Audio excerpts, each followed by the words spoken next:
They didn't expect resistance. That was their first mistake. The Jareth Collective had cataloged over 6,000 sentient species across 4 galactic arms. Some were hostile, some were primitives. Some had their moments of brilliance. But all were predictable. The collective thrived on understanding, classification, and domination through logic. Their superiority didn't come from weapons alone, it came from knowing their enemies before their enemies knew themselves.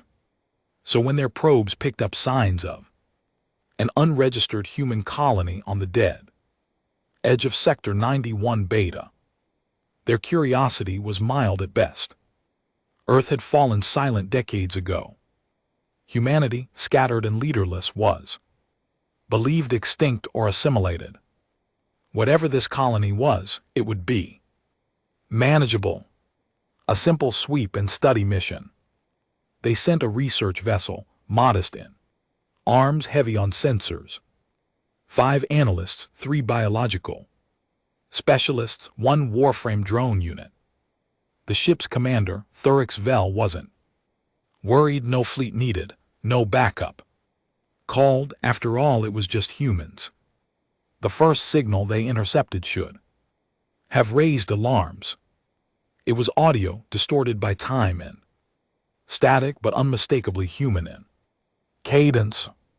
The language, which was Old Terran English, gruff and broken, overlaid with something newer.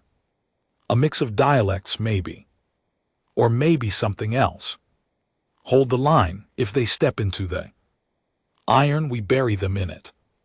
Vel dismissed it as leftover data from long past civil transmissions until they landed. The planet was wrong.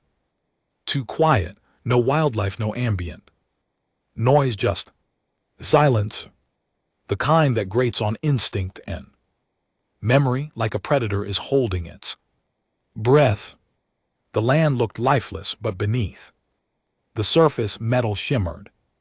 Their sensors picked up unusual patterns, not natural structures, but something artificial, old, repurposed, human but altered, warped. The colony was built underground, fortified with layers of unknown alloys, half of which didn't match anything the Jareth database had on human engineering. The structures were brutal in design. Thick steel, sharp angles, and no ornamentation. Functional, defensive, almost tribal. They entered the outer sector through a blast tunnel.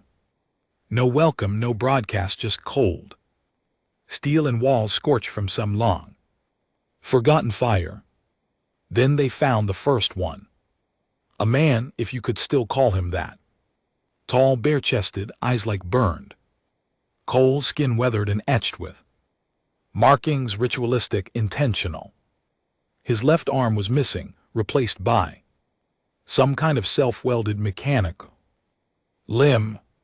He didn't flinch, he didn't run. He just stood there, staring as if the arrival of an alien vessel meant nothing to him, as if he'd seen worse. Vel approached using the standard first contact protocol. The man didn't speak. He spat. It wasn't until the drone scanned him that they realized he was broadcasting. Not with words, but with heat. Signatures, muscle tension, micro-expressions, threat detection. The human had memorized their scanner patterns and was feeding false data. The Jareth were being studied back. Watched. Vel gave the order to deploy recon units deeper into the colony. That was mistake number 2. Within 2 hours, they lost contact with all 7 recon bots. Silent blackouts. No alarms, no damage reports, just gone. Then came the symbols, carved into walls, burned into bulkheads, not random, not decoration. Warnings. You came to dissect, we came to evolve. No gods, no masters, only steel and bone. One of the analysts panicked and tried to beam data back to the mothership. Signal never left the colony. A human boy, barely 16 by their estimates, walked into the room, placed a homemade EMP charge onto the relay, and smiled before it blew. He said nothing, but he looked at them with something that struck harder than any weapon. Pity. That's when Vel knew something was deeply wrong. These weren't survivors, these weren't refugees. This colony wasn't begging for rescue. It wasn't praying for reconnection to Earth. It had grown roots, built gods from metal, turned war into culture, raised children on fear, fury, and tactics. And now that they'd been found, they were hunting. The briefing room aboard the Jareth reconnaissance vessel was silent, save for the flickering of the hollow feed. Replaying the footage, the human boy walking into the relay chamber, dropping a homemade EMP, and casually watching the chaos unfold. He didn't flinch at the flash or sound. He didn't scream, just watched. Commander Thurix Vel turned off the feed with a sharp gesture. This isn't a colony, it's a goddamn trap. The analysts sat frozen. Their education didn't prepare them for this. Humans were supposed to be erratic, emotional, clever in pockets, but inferior overall. What they'd encountered was none of those things. There was a stillness to these colonists, a kind of discipline that wasn't military, but something colder, more instinctual. These humans, one analyst began, voice shaking, they didn't just survive, they adapted. Vel snapped, quieter than any predator we've cataloged, smarter than they have any right to be. The biospecialist adjusted his visors. They modified themselves. That man we found, his prosthetic was fused with neural tissue, but there were no signs of rejection. Self-engineered cybernetic integration, that's hundreds of years ahead of where they should be. Vel didn't respond immediately. His gaze locked on the colony map, what little they had of it. Less than 10% scanned. The rest scrambled by signal jamming and environmental manipulation, which meant one thing. They were letting them see only what they wanted seen. Surface protocols now, Vel barked. The ship's AI, a cold semi-sentient node named K-17, brought up colony blueprints they'd reconstructed. Overlapping corridors, dead-end trap points, airlocks that didn't lead outside but into rooms with no exits. The entire design screamed deliberate confusion. They've built a psychological maze. One tech whispered, like they knew someone would come, like they prepared for us. They weren't preparing for us, Vel said grimly. They were preparing for anyone down below in the labyrinth that was once a human hope for survival. The children were being trained in silence. A man named Garen stood barefoot in the center of a pressure chamber. His body bore scars across the chest, lines so deep they looked like words written in flesh. His voice was gravel, his hands like rule. He asked the 5 boys kneeling in front of him. The eldest, maybe 10 or 11, answered without hesitation, "What bleeds can be broken. And what if it doesn't bleed? Then we make it wish it could." Garen nodded. "Good." Again. The drills weren't just physical, they were mental. These kids were taught to disassemble weapons blindfolded, to hack basic foreign code by ear, to recognize alien ships by the sound their hulls made during atmospheric descent. They didn't fear the Jareth, they didn't even hate them. Hatred was a waste of energy. They studied them. And now that the Jareth had come, there was only one logical path left: war. Back on the ship, Vel decided to send a three-man team to investigate further. Armed this time, not recon bots, not sensors, flesh and armor. Lieutenant Morin led the squad, older, hardened, and not as naive as the researchers. His team carried kinetic rail rifles and wore environmental suits adapted for biohazard zones. Do not engage unless you have to, Vel ordered. Get in, get visuals, confirm. Colony scale, extract. If it moves, watch. If it watches you, retreat. No assumptions. Morin nodded once. He didn't like this job. The silence, the boy's face, the way the humans didn't try to speak, plead, or defend. Predators don't explain themselves. They wait for you to step into their mouth. The squad dropped into the same tunnel where the first contact happened. But this time, there was no human waiting. Only a symbol, freshly carved into the bulkhead. Deep and messy. A human skull with lines radiating outward like sunbeams. A warning. They moved forward in formation. The halls were tighter now. Claustrophobic, steam hissed from vents. The walls dripped condensation laced with metal, copper, iron, possibly blood. The deeper they went, the more the colony changed. It stopped looking like a survival shelter. It started looking like a testing ground. Cages, not for animals, for people. Some of them were still occupied, but the occupants weren't normal. One man was fused to a wall, metal tubes running through his veins, eyes replaced with cameras. He twitched, hummed, repeated one word: resist, resist, resist, over and over. Like a corrupted data loop. They didn't touch him. A little farther in, they found another room. This one filled with bones, not just human, alien too. Old, picked clean, sorted by size and shape. Trophies. Then the ambush hit.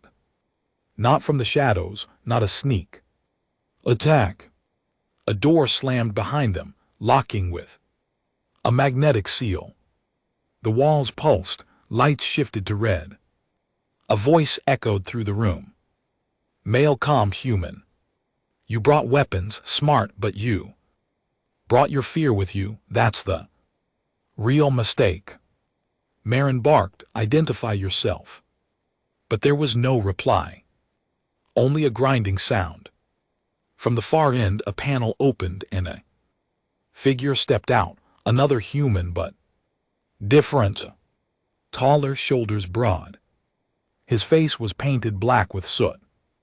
Eyes glowing faintly from cybernetic enhancement. He carried no weapon. He didn't. One, who are you? Marin shouted.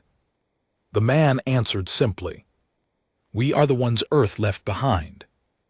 Before they could react, gas hissed from the ceiling. Not poison, but a stimulant. Hallucinogenic, designed to confuse the alien suits, fry the filters, scramble. Input. The Jareth tech was too advanced. Predictable in its complexity. Marin and his men began to cough. Shields flaring red. The human advanced slowly, not rushing. No fear, no mercy. He was smiling. Hours later, only Marin returned. Alone. He stumbled back through the entrance. Tunnel armor scorched, helmet in his hands. His face was pale, his left eye missing. What the hell happened down there? Vel asked. Marin sat on the deck, trembling. They weren't attacking us, they were training with us. What do you mean? They let us in. Let us engage, measured response time. Accuracy, adaptability. We were a simulation run, an NBSP and NBSP. Field exam. Vel's blood ran cold. They're not just survivors, Marin whispered. They're building something. Preparing. They don't want to return to Earth. They want to come for it. The room went dead silent. Then the ship's internal alarms flared. Red. Intrusion. The colony hadn't just let them in, it had infiltrated them. From the vent shafts, 2 human children no older than 12 emerged. One held a pulse disruptor built from scavenged tech. The other wielded a blade shaped from a starship fin. They didn't say a word. They just attacked. Security bots reacted late. By the time they neutralized the threat, one Jareth officer lay dead, his throat cut open. With frightening precision, another was poisoned by a scratch. The children were killed, but not before leaving one last message etched into the wall behind them. Observation ends. Trial begins. Vel stood in the command center hours later, staring out into the planet's atmosphere. His face was blank, but inside his mind, calculations raced. These humans weren't just unpredictable. They were beyond understanding. Their children killed without hesitation. Their elders welcomed violence like it was ritual. Their technology was scavenged, ugly, but terrifyingly effective. And worst of all, they were not afraid of death. They'd been cut off from Earth for decades, maybe centuries. And what had they done in that time? Turned pain into purpose, loss into law, isolation into identity. They had no gods, no leaders, only the memory of betrayal and the fury it left behind. Vel activated the emergency beacon. This is Commander Vel of the Jareth Collective. I'm issuing a Class 5 escalation. This colony is not salvageable. Immediate purge recommended. But even as he said the words, a small voice in his head whispered the truth. You're not purging them, they're testing you. And you just failed. Commander Vel had seen many forms of sentient life over his career. Civilizations that fell into chaos after a single battle. Species that evolved too quickly, burned themselves out, some who preferred death over resistance. All of them had patterns, predictability. But these humans, these forgotten children of Earth, had no pattern, no rhythm, no surrender. They defied classification, and that terrified him more than anything. The bodies of the 2 human children who had infiltrated the ship lay in containment units. One had a broken leg, bone fused with steel rods and plastic joints. The other had a heart enlarged by genetic engineering, twice the usual human mass, making him faster, stronger, even in death. His body looked ready to leap. The Jareth medic bot had scanned both bodies 3 times. These children are not children, it finally reported, chronologically underdeveloped but physiologically built for combat, bone density enhanced, pain tolerance unnatural, memory glands stimulated. They were bred and trained for tactical assault. Vel clenched his jaw. How long have they been doing this? The analyst whispered. Long enough to become something else. Down below, Garen stood over a mass grave. His people didn't bury their dead in silent. They stood. They watched, they remembered. The children who had been sent to the ship were not mourned like martyrs. They were celebrated like warriors. Two brothers lit the fire pit. Smoke filled the underground cavern as chants echoed low and steady. Not religious, not tribal, more ancestral. Each word grounded in pain and fire. Garen placed a shard of bone into his mouth and chewed slowly. It was ritual, a reminder. We don't pray, he said to the circle of men standing around him. We remember what they did to us, what Earth forgot, what the stars ignored.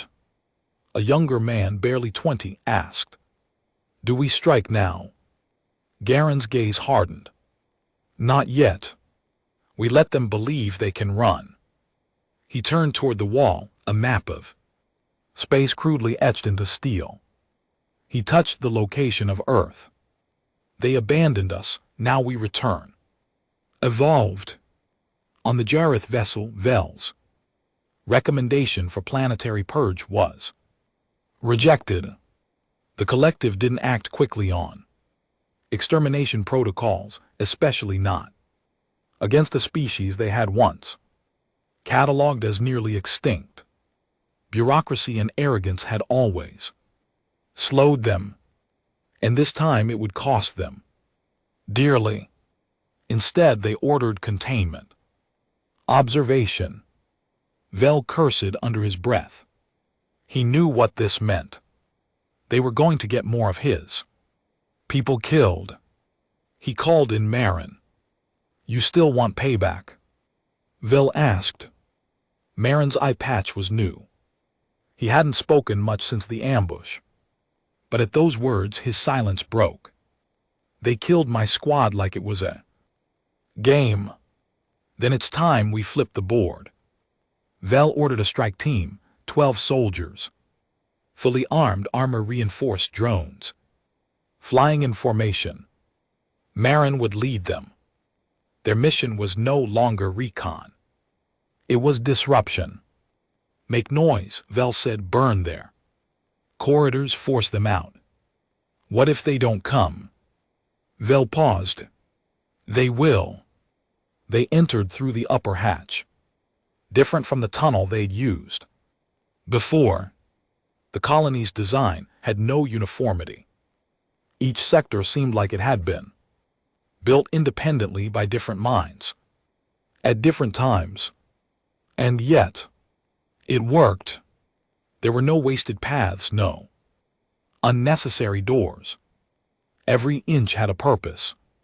The strike team swept through one corridor after another, encountering abandoned classrooms, crude forges, and deep meditative chambers filled with thick smoke and strange chants. But no people. The colony was eerily quiet. Too quiet. Until the drone feed cut out. All of them simultaneously. Marin didn't wait. Stack left, guns up. Then the floor beneath them moved. It wasn't a trap door. It wasn't an ambush. The ground itself shuddered as if alive and split apart. 2 of the soldiers fell screaming into the void. One of them hit the side and bounced back up bleeding, legs shattered. The other was simply gone. The walls rippled. Organic metal, alive or close enough to it. That's when they saw them. The Ascendants, not regular humans, not Garen's type. These were larger, armored biologically. Their eyes glowed with tech-fused retinas. Their skin had hardened, almost plated. The transformation wasn't aesthetic, it was purposeful, functional. These were the humans who had survived inside the lab sectors where experiments never stopped. Without speaking, they attacked. Not like mindless beasts, like coordinated warriors. 3 soldiers were torn apart in seconds. One had his gun shoved through his own mouth by a grinning Ascendant, who used his own armor plating as Leverage. Marin fired wildly, hitting one center. Mass, the thing stumbled but didn't fall. It just looked down, touched the wound, then smiled like it enjoyed the sensation. Marin shouted into his comm, "Evac, fall back, they're not just human anymore." Vel watched the live feed from the ship. His jaw clenched as screams echoed through the speakers. He issued the retreat order. Only 4 came back. Marin was among them, dragging one soldier whose leg had been severed. Blood soaked the ship's deck. The other 2 were in shock. Marin dropped to one knee and looked up at Vel. "You're not dealing with colonists anymore. You're dealing with a hive, but not like insects, not like drones, more like wolves." Vel's voice was hollow. "Hive implies a queen." Marin smiled grimly. "They don't have a queen, they have a belief." Back on the colony, Garen stood before a steel altar. Beside him stood the ascendant who had survived Marin's shot. He was young, barely 25. But his body was warped by upgrades. Cybernetics merged with flesh. His voice was deep, slow, calculated. "They fight with fear," he said. "They haven't evolved beyond instinct." Garen looked toward the ceiling where crude paintings of old Earth still existed, fires, ruins, families abandoned. "They never will," Garen replied. "That's why they must fall, not just the Jareth." He touched Earth's symbol again. "But the others too." Vel stood at the window again, staring down at the planet. He had already broken one major protocol by sending a kill team. The next decision would seal his fate. "Prep the orbital cannon," he said to K-17. The AI hesitated. "That will violate 4 intergalactic codes of engagement." "I'm well aware." He turned to Marin. "We vaporized the main core. End it." But just as the cannon locked target, the ship jolted violently. Incoming fire from the planet. A javelin of steel pierced the lower deck. Homemade, launched from the colony, using atmospheric boosters and unknown propulsion. 1/3 of the ship lost power. Fire. Alarm screamed. K-17's voice cracked. "They've breached our atmosphere with primitive weapons, with accuracy." Vel whispered. "No, not primitive." He opened the satellite cam and froze. On the surface of the colony, the humans had drawn something massive, etched into the sand, huge enough to be seen from orbit. A Jareth war symbol, inverted and below it in crude English. "Now we test you." The planet was no longer a mystery. It was a declaration. This wasn't a colony trying to survive. It was a training ground, a breeding pit for a new kind of humanity. A humanity that didn't want to return to Earth as lost children, but as conquerors. And the Jareth, they were the first trial. Smoke crawled through the upper decks of the Jareth vessel like a living thing. The hull groaned as atmospheric pressure tried to stabilize after the surface strike. Emergency lights painted everything in a sick red glow. K-17, the AI had rerouted power from non-essential systems, but the breach had crippled the ship's lower thruster cores. Commander Vel stood in silence, eyes fixed on the external monitor. The colony was still there, untouched, thriving. Every sensor pointed downwards told the same story. The colony had increased its energy output, weaponized heat signatures, and began emitting jamming fields from dozens of small mobile Relays. It wasn't just defending itself anymore. It was going dark for war. They built that projectile with scavenged tech, one of the bridge crew whispered. How did they get the aim? Right. Vel didn't answer. He was thinking of the crude symbol etched into the surface. Below, the Jareth war crest flipped upside down, a direct insult, a challenge, but not childish. Number, this wasn't emotion, this was strategy. And now the commander realized the humans weren't just responding, they were 5 steps ahead. Below, in the lower tunnels of the colony, a different kind of war council was taking place. Garen stood with 5 others. Not officers, not elected leaders. Just survivors. Each one with a scar that could have ended a weaker man. They called themselves the Core. They weren't in charge because of power. They were in charge because they'd lived through things most men would beg to forget.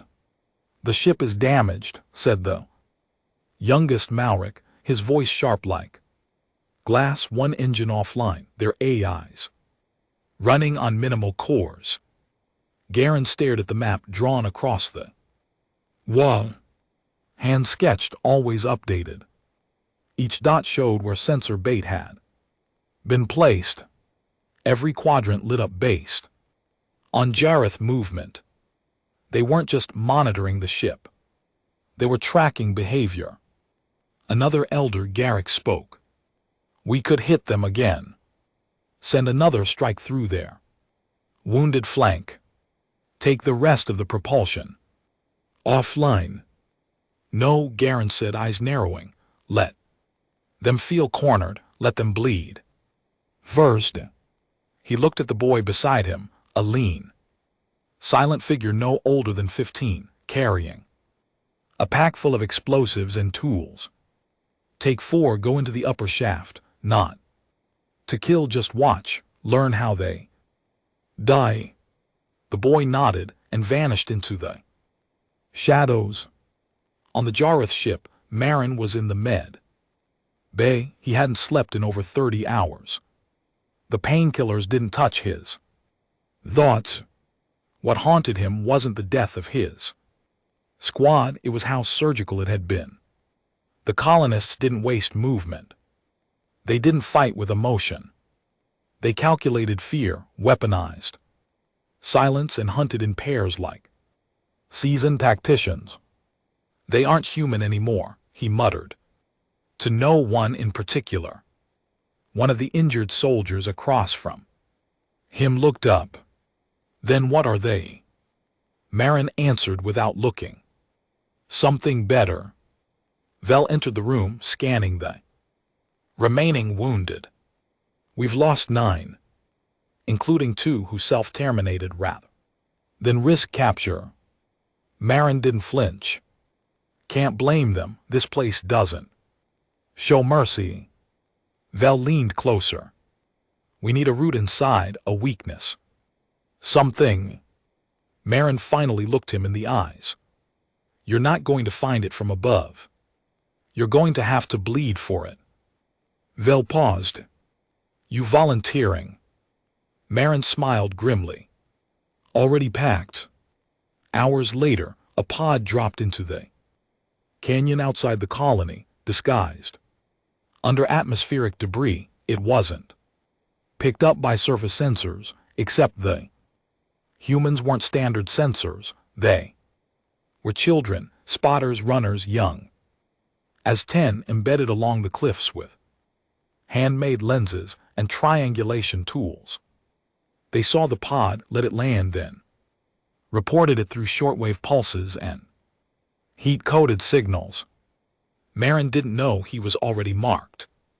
He moved fast, low to the ground. Avoiding the old paths, his route was clean, chosen with years of infiltration training. He found an entrance not yet bombed, one the maps hadn't shown. It led into a chamber, dark, wet, filled with strange whispers, not electronic. Human. Dozens of voices speaking low in overlapping tones. Prayers, no data, recited like mantras. Missile codes, enemy ship models. Anatomical breakdowns of Jareth. Soldiers. He crept forward, stepping between shadow and steel until he reached a graded catwalk. Below him were rows of boys, young, focused, repeating everything they had ever learned from captured enemy. Signals. They weren't playing war, they were being molded by it. He stared, frozen, not by fear but awe. A culture raised with no comfort, no distraction, no rest from the cold truth. The galaxy had forgotten them, so they would never forget what it meant to be prey. One of the boys looked up suddenly, eyes locking with Marin's. He didn't speak. He simply pointed, and within seconds, the alarm blared. Marin ran. Not because he was scared, but because he knew what was coming. The Ascendants. Back on the ship, Vel watched the alarm feed flare red. Intruder detected, Quadrant Delta 5. His stomach twisted. Marin, the ship's scanners tried to follow, but jamming flooded the system. Only fragments of the signal got through. Blurry, distorted screams, footsteps. A voice, Marin, shouting through static, "They've built a goddamn army down here." Then silence, connection cut. The next time they saw Marin, it was on a public broadcast. The colonists hacked the ship's primary monitor and streamed it. Marin sat in a chair, tied, bruised, bloody but not broken. Beside him stood Garen. Vel stood from his command seat, muted. "Cut the feed." "No," one of the techs whispered. "He's transmitting it back willingly." The room went cold. Garen spoke calmly into the lens. "This is not a declaration of peace. This is not a negotiation." He placed a hand on Marin's shoulder. "This man came alone. He came not with fear but with purpose. So we gave him something in return." He stepped back. Marin lifted his head. He stared into the camera. "They're ready, Vel. They're more than soldiers, they're believers. We train machines to follow orders. These people train children to lead wars." A pause. "Get off this planet before they let more of us live." Vel didn't sleep that night. He watched the stars outside his shattered window, wondering how long the collective would take to respond. But he already knew the truth. They wouldn't. The Jareth didn't believe in escalation until bureaucracy cleared it. And by the time they approved retaliation, this war would be lost. Inside the colony, the core gathered. Again, the Ascendant stood guard, silent and still. Malric whispered, "He'll warn them. They'll bring more." Garen nodded. "Good." He looked down at a crate, opened it. Inside were parts Jareth tech, scavenged from wreckage, re-engineered. "We're going to build something they can't understand, not just machines." He looked around the chamber. "We're going to send a message to the galaxy." He grabbed a sharp tool, carved one word into the steel beside him. "Remembered." They always thought humanity needed saving. That was the myth the galaxy told itself. That Earth's colonies, those left behind in the Great Expansion, were broken, scattered, clinging to old gods and outdated dreams. The Jareth collective didn't fear humans. They pitied them. Until now. Until this colony, this forgotten ember, at the edge of Sector 91 Beta, relit the Fire in the most primal way possible. Not with diplomacy, not with surrender. With blood. Commander Vel sat alone in the ship's observation chamber. The silence was too heavy. His ship, once an immaculate symbol of control, now smelled like rust, antiseptic and dread. The playback from Marin's transmission looped in the corner of the screen. They trained children to lead wars. That sentence haunted him more than the footage itself. Not because of the savagery, but because of the precision. These weren't aimless raiders or tribal primitives. They were intentionally bred tacticians, raised on betrayal, taught to believe everyone in the sky was an enemy, because to them, everyone had been. A chime echoed in the chamber. K-17's cold voice followed. Commander, external anomaly detected. Vel stood quickly. Explain. Unidentified object launched from planetary surface, trajectory vertical, velocity suborbital, weapon unknown. Down on the planet, Garen stood atop the launch tower. The structure pieced together from ruined escape pods, mining elevators, and one recovered Jareth booster core. The object wasn't a weapon, it was a coffin. Inside was the body of one of their own, an ascendant who died during a tunnel collapse last cycle. Fused into the casing were hundreds of bone fragments, torn Jareth armor pieces, and a series of scrolled words etched into the hull in 36 languages. We did not die in silence, we were not lost, we were left. Then the coffin burst into flame as it entered orbit, a streak of fire across the sky. But it didn't burn out. The outer casing peeled back, revealing a relay transmitter. It pulsed once, then sent out a signal across every known Jareth frequency. We are coming back. One colony at a time. Panic wasn't something the Jareth understood easily, but it spread through Vel's ship like poison. The idea that a human signal, unauthorized, unregistered defiant, had breached military protocol and interrupted Jareth command flow. That was unthinkable. Analysts scrambled, officers argued. K-17 began cutting access to non-essential communication to prevent panic from reaching the next fleet node. Vel watched the flame trail disappear into the stars. He didn't speak for nearly 2 minutes. Then, recall all exterior units. Full internal lockdown. Prepare to leave orbit. A junior officer balked. Leave. Sir, the collective won't approve. Withdrawal. Vel turned slowly, eyes dark. They can come down here and finish the job themselves then. But the humans weren't done. That coffin in orbit. It wasn't just a message, it was a diversion in the ship's cargo hold. Near the rear power stabilizers. Something clicked, then hissed, then blinked, a small device, nothing more than scrap metal and raw wire. Activated. Its signal was weak.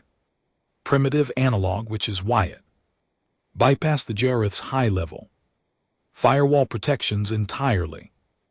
The device pulsed 3 times, then released a burst of molecular destabilizers, not strong enough to destroy the ship, just enough to make the floor disappear. A 10M section of hull collapsed into itself, opening the way for a boarding pod buried inside the ship since the last surface encounter, hidden in the wreckage of the prior strike. Now, it unfolded, and from it came 6 colonists, no ascendants this time, just humans, old, young, calm, efficient. The crew didn't stand a chance, the colonists didn't Fire immediately. They disarmed, not killed, moved like ghost units. One Jareth technician found himself locked in a compartment before he even saw the intruders. Within 5 minutes, the colonists had taken control of the ship's power relays. By 10, they'd shut down the forward nav systems. By 12, they were in the bridge. Vel raised his sidearm when the doors opened, but no one fired. Garen stepped through, dressed in crude body armor marked with hand-etched scars and painted memories, names of the dead, places burned, dates forgotten by everyone but his people. You can shoot, Garen said, but then your crew dies. I've mapped this ship. You pull that trigger and I blow coolant valves in 6 decks. Vel's hand trembled. Garen stepped forward and placed the gun barrel against his own forehead. You know what makes us different, Commander? Vel said nothing. Garen's voice dropped to a whisper. We don't care about dying, we care about being remembered. Then with a single motion he pulled the gun from Vel's loose grip. No resistance, just shock.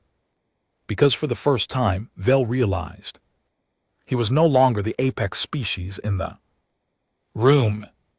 In the observation deck, the human team released the surviving Jareth officers.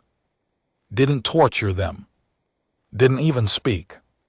Just left behind a single message. Scrolled across the glass, reversed so it could be read from the outside.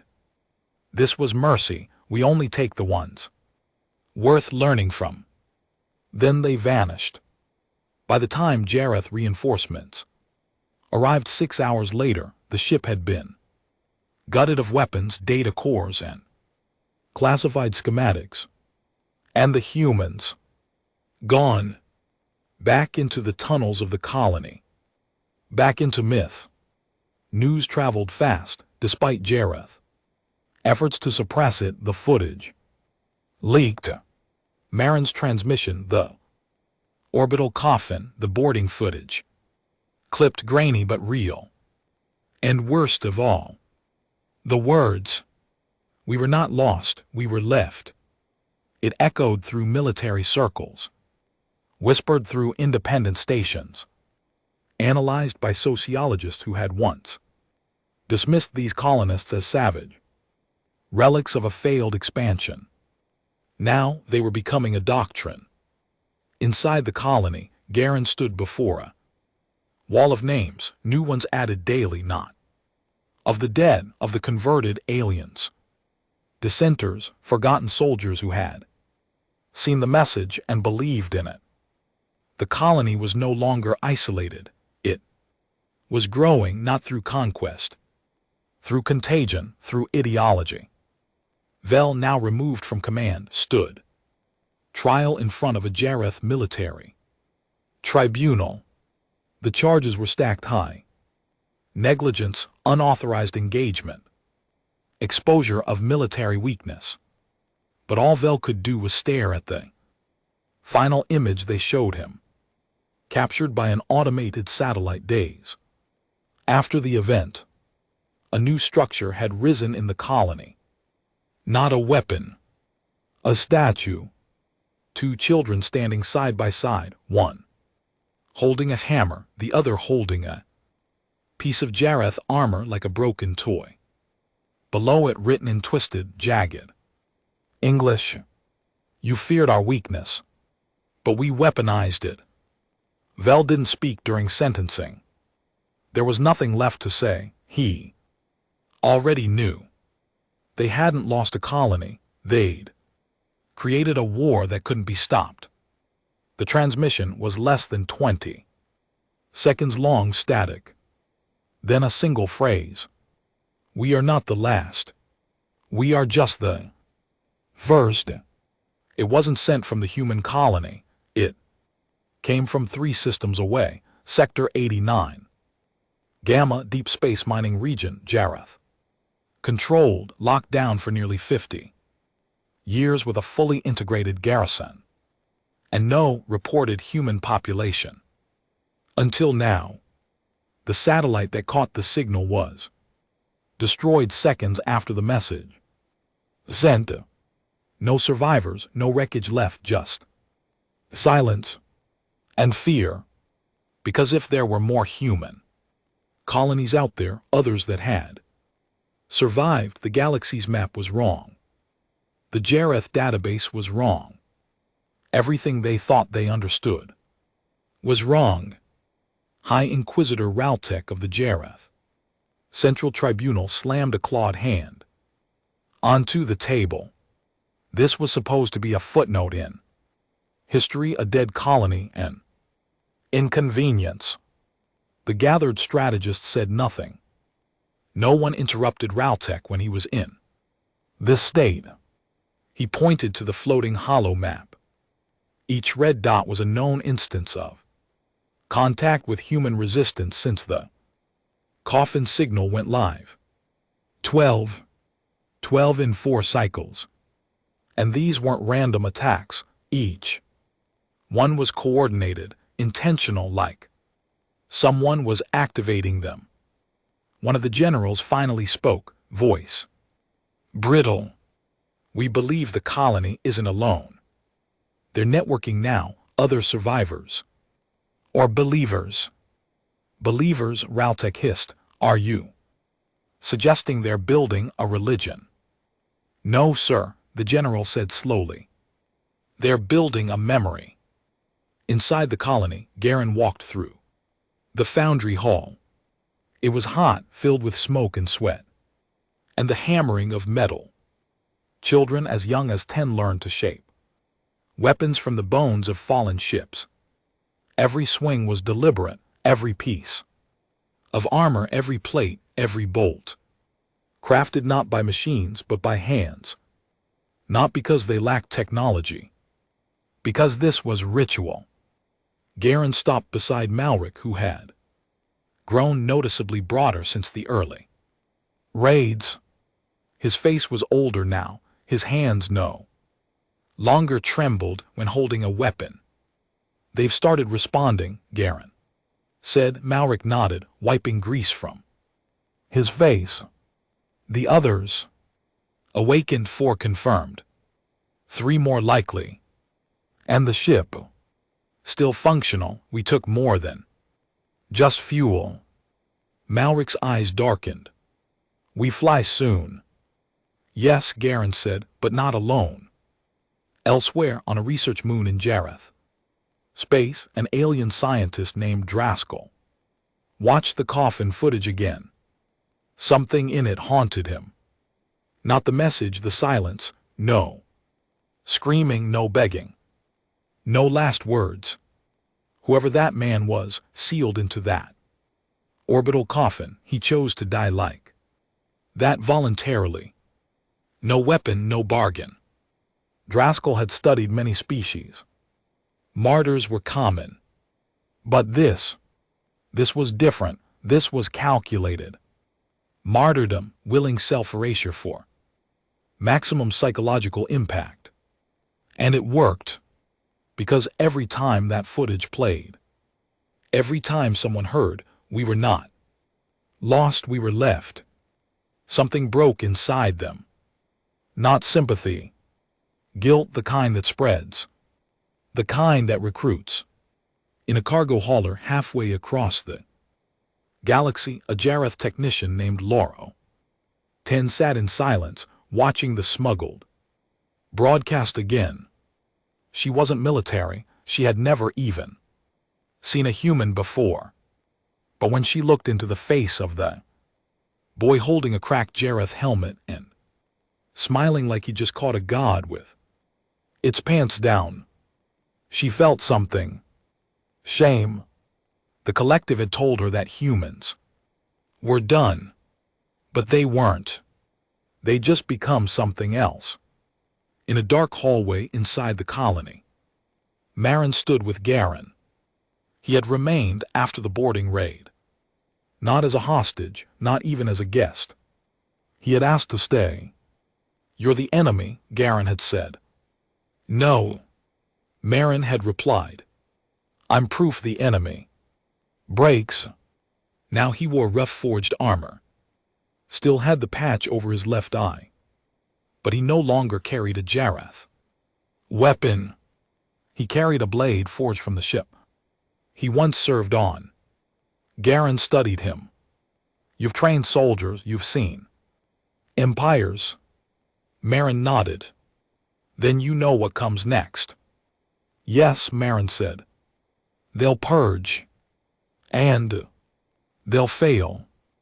Garen didn't smile, but he placed a hand on Marin's shoulder.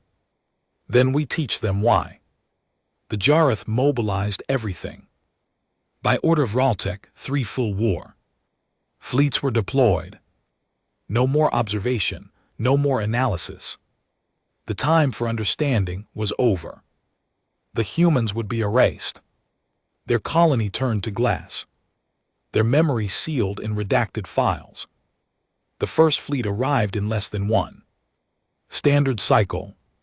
They came armed with orbital devastators, gravity missiles, and swarm drones. They didn't land, they fired from orbit. The colony didn't move, no shields activated, no fighters launched. The Jarath expected to watch the entire mountain range explode into dust.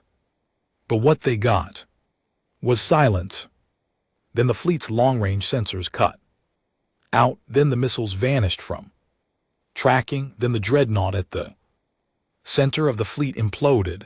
No warning, no contact, just gone.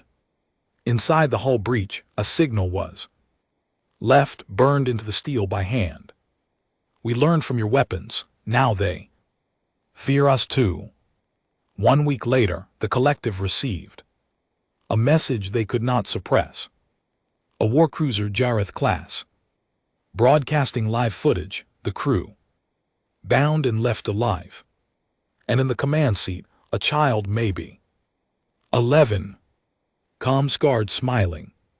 He looked into the camera. This ship is now remembered. Then the signal cut.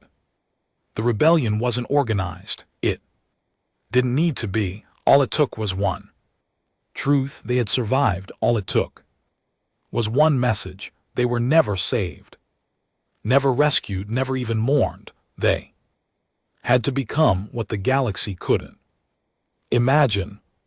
They had to become what the galaxy feared. Now that fear was spreading. And Garen, he watched it all in silence, because he knew what was next. Earth, not for revenge, not for forgiveness, but because Earth had forgotten. And it was time it remembered. The signal reached Earth 6 cycles after it first burned through Jarath space. By then, the colonies had fallen quiet. Not from peace, from watching, from waiting. The galaxy was holding its breath when the first decrypted pulse finally broke through the Sol defense grid. It was dismissed as rogue noise, old colonial chatter, glitched, too guttural, too raw, not worthy of response. But then the words came through, not shouted, not even angry, just spoken. Come, mail. This is Colony Echelon 9. Last contact 78 years ago. Last supply drop 74 years ago. Last request for help unanswered. We have not died. We have become. Now you remember. The message repeated 5 times before disappearing. Earth's reaction was immediate. In the Central Council chambers, politicians, military generals, and private corporate leaders stared in stunned silence at the playback. The screen showed no faces, no weapons, no threat, just the outline of a child's hand, marked in soot and blood, pressed against a steel wall. Below it, the words, "You left us. We learned to leave back," a female council member whispered. "This can't be real. These colonies were declared dead. We had no logs of survivors. One of the generals shook his head. That's the problem, we never checked. An advisor to the Terran president stood. This isn't a call for aid, this is a call for reconciliation. No, said a voice from the back. It was Admiral Ryan, retired, scarred. One of the last living officers who had commanded during the expansion collapse. He stepped forward slowly. This is a warning. Meanwhile, on the colony, Marin walked through the echo fields where carved stones bore the names of every child raised underground. Some dead, some ascendant, all remembered. Garen stood nearby sharpening a blade made from fused alien alloy and human carbon steel. They heard it, Garen said. Earth finally heard us. Marin nodded. How do you want them to respond? I don't care what they say. I care what they do. He looked towards the tunnel where fresh recruits, Jareth defectors, alien smugglers, old Terran Marines gone rogue, were training beside humans like brothers. Let them come, let them see us, then we'll see who they cry for. The Jareth collective was unraveling. Since the failed purge, over a dozen internal revolts had occurred across their fringe colonies. The coffin signal was banned, possession punishable by dissection. But the message had already spread. Miners, engineers, border colonies, species long ignored by Jareth elite, began whispering the same phrase.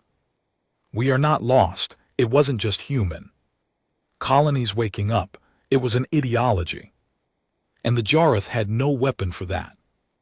Earth finally responded with a diplomatic probe, unarmed, clean. It landed on the outskirts of the human colony with an offer of discussion. Peace support.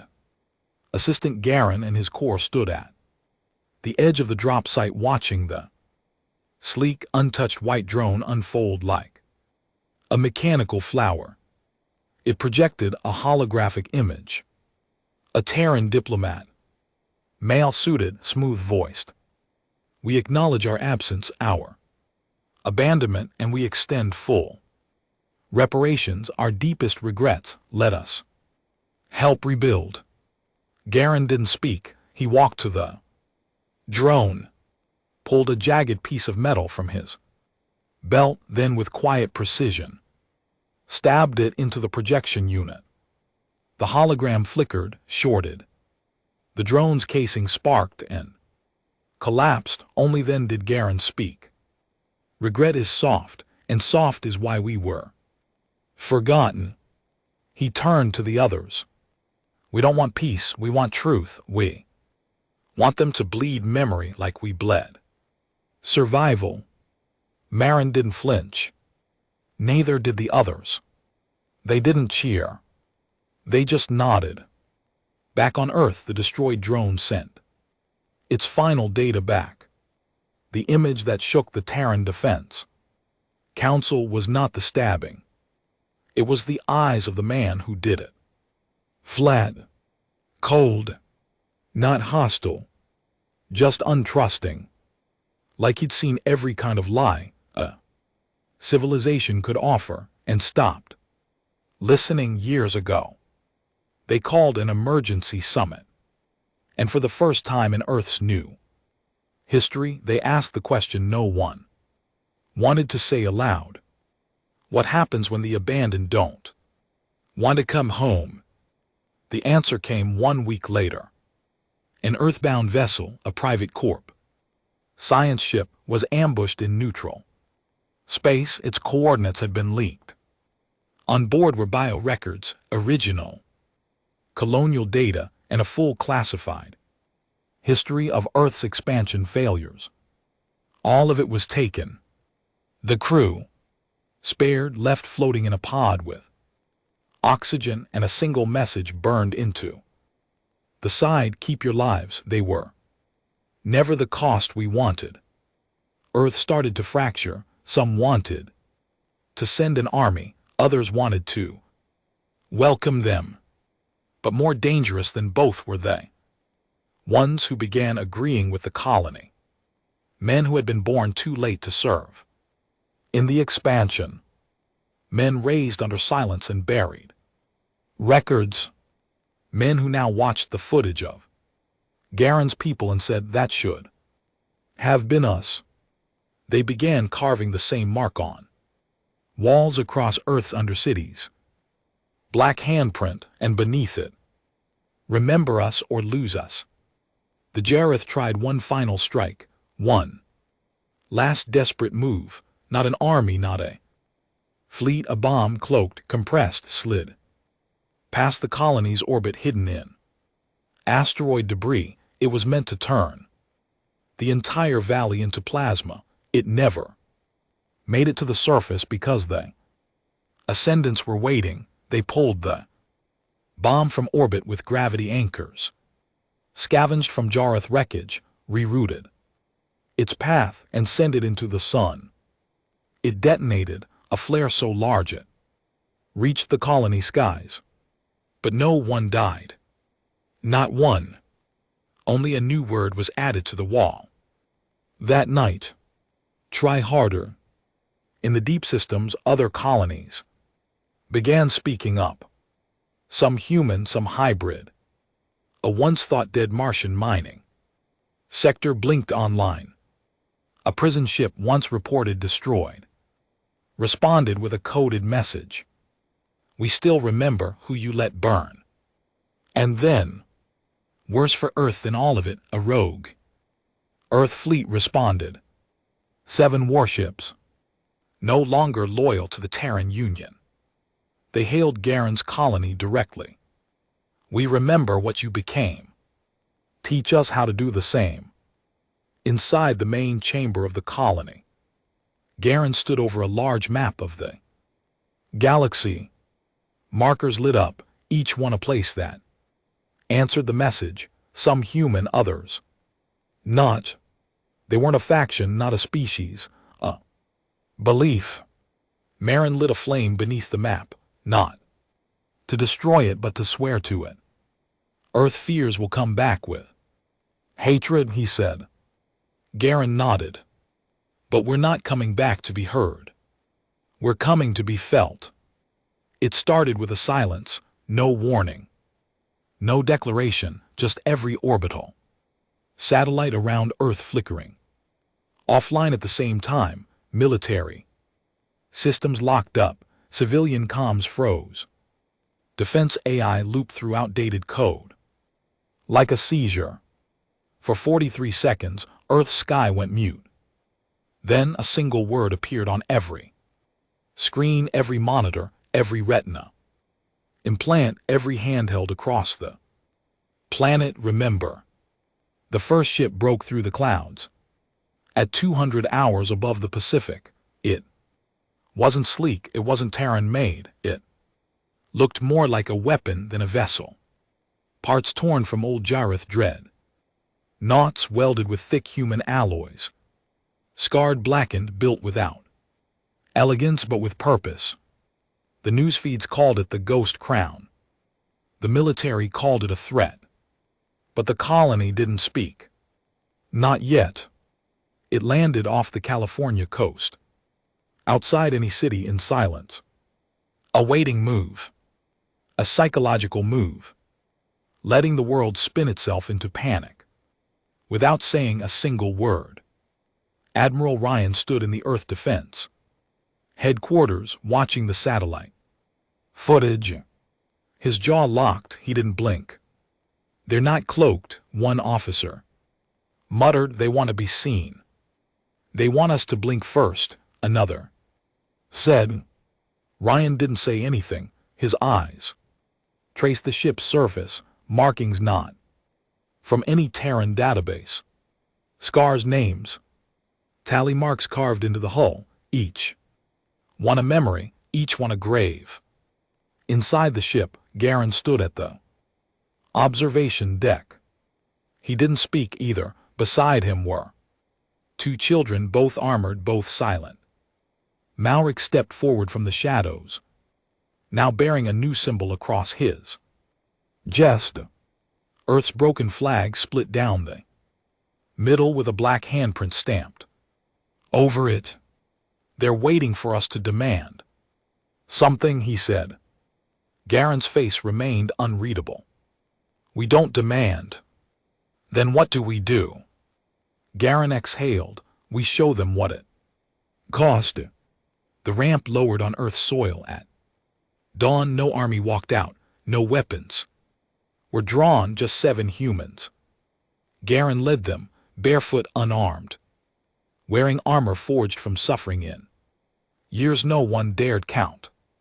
Each one stepped onto Earth like it was alien terrain, not home. History.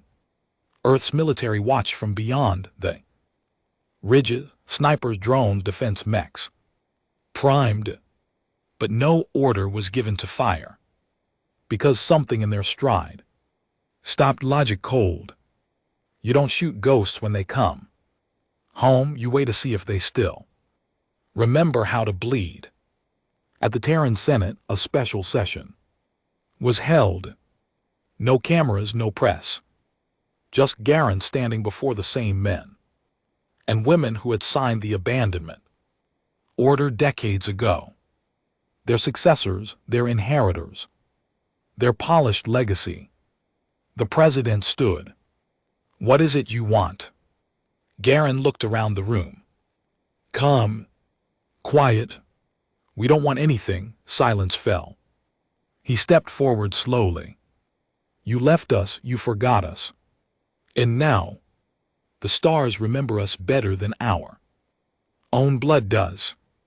The president tried again. We acknowledge the loss. It was catastrophic. We couldn't maintain control of every colony. You didn't lose control, Garen cut in. You let go of the weak, the inconvenient, the ones who couldn't repay the cost. He tapped his chest. We were the cost. Later that night, Garen stood at Earth's seawall, overlooking the ruins of old San Francisco, a city half underwater, left to rot. After the rising waves, Malric joined him. They'll try to offer tribute, Malric said. Money, land, apologies. Garen didn't respond. They don't understand what we've become, the boy continued. We don't need food, we don't need fuel, we've got our own stars now. Garen nodded slowly. I know. He looked to the skyline, empty and glittering under a world too busy pretending to be clean. But they need us to forgive them. And Garen's face hardened. We won't. The next day, a recording was sent across Earth, voluntarily, no threat, no encryption, just truth. Garen stood before a black wall, his hand resting on a piece of steel salvaged from a colony tunnel, a slab of Jareth metal carved with one word: forgotten. He stared into the camera. Earth thought we died, but we didn't. We lived in dark, we lived in cold, we buried our sons beside generators, we tore metal from ships that came to burn us and built homes from their bones. We taught our children to kill gods, because men forgot how to believe in themselves. He paused. We didn't come here to hurt you. We came here to show you what you did. Across Earth, people watched in silence. In alleyways, rebels lit candles. In factories, workers played the audio loop. In council buildings, leaders sat, red-faced and trembling. Because it wasn't anger, it wasn't war. It was worse, it was judgment. Then the colony sent one final act. A capsule. Launched from orbit, it didn't hit anything. It landed gently in the middle of the Terran Memorial Garden, where statues of lost colonies stood as hollow tributes. The capsule opened. Inside was a small box. Inside that box, a pair of boots small children's size, coated in dried blood and ash, and a single note. This is what you walked away from. The Terran government didn't respond. It couldn't. What do you say when the dead come back and speak better than the living? What do you offer people who raised themselves in blood and metal and never forgot? In the colony's ship, as it lifted silently from Earth's atmosphere, Malric watched the cities fade beneath the clouds. Did they get the message? He asked. Garen didn't look down. They'll never forget it. Malric nodded. And what now? Garen turned. Now we teach the rest of the galaxy what it means to never be left again. The sky swallowed their ship, but Earth was never the same, because every child born after that day learned a new history, not of heroes, but of survivors. And every time someone looked into the stars, they remembered there are humans out there who didn't need forgiveness, only memory. And they got it the hard way.